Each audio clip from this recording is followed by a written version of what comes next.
My name is David Tring. I live in Sai Kung, which is an old fishing village just outside of Hong Kong. This is my early morning route. I skateboard along the waterfront to get my first coffee of the day. Being by the water, I think it's so good for the soul. It's where we came from. 1975 was a really important year for me. It was the year I started to work in a denim store and the year when I first started to skateboard. I went to see a movie called Rollerball, and running along with it was a small B-movie from the 1960s called Skateboarding. It was only 13 minutes long, but in many ways it changed my life. Skateboarding had no dialogue. It simply told the story of a group of young skateboarders and their interactions throughout the day, and it was set in California. The kids were skating barefoot.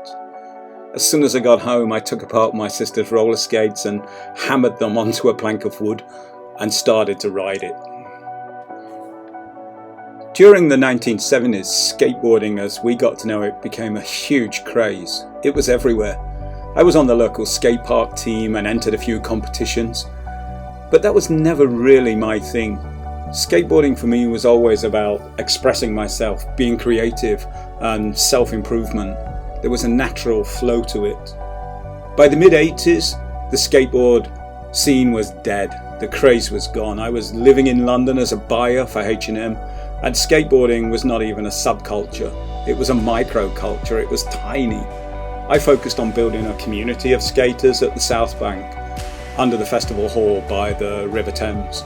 It's an iconic skate spot that's still there today.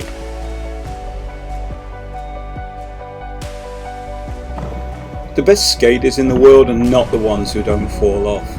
They're the ones that do fall off, but they get up and keep trying. And once they master a trick, they start building on it and tweaking it to become something new. The design process is very similar.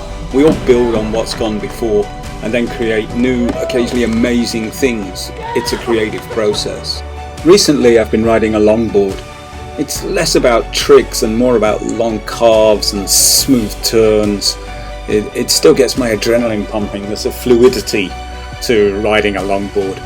I put on a bit of music and it just feels amazing to still be able to do this now when I'm in my 60s.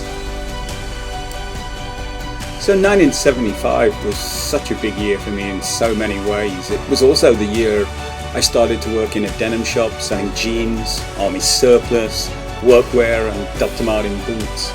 We sold Lee, Wrangler, Levi and other classic 1970s jeans brands. Denim's been a part of my life ever since.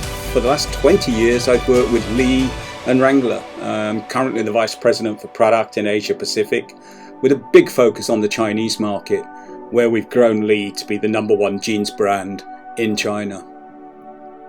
In 2004 I became fairly well known in the denim community for the work we did on the Wrangler Bluebell collection that celebrated the 100-year anniversary of the founding of the Bluebell brand, with 4 replicas of the original products from Wrangler.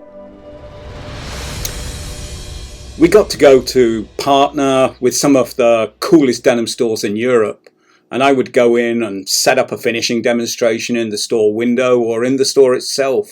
It was a fantastic way to show the consumers another side of denim and to meet up with fellow denim heads. With Wrangler and Lee, we have 2 of the most important brands in denim history, and the archives that showcase that. It's an incredible resource for the designers to work from. There's a special skill to making vintage, archive, replica products. But for me, it's far more important that we populate the future archive with new products that answer the needs of today's consumers. It could be with innovation in fabrics to give more consumer benefits, or truly sustainable jeans and denim. There is so much more that we can do. The archive of the future, it's a mythical place for me. It's like Valhalla was for the Vikings. You have to do something great and amazing to get there. But when you do, you get to drink and be with the greats.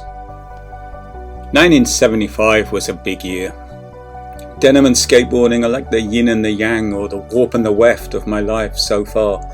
They interact and weave together. I don't know how my life would have been without these two. but I'm so grateful that they're there. I truly believe that our best days are always ahead of us, and I do know that skateboarding and denim will always be part of mine. If there's one thing I've learnt on this journey, it's that the only things you can change is the future. You just have to decide how you want to be part of it.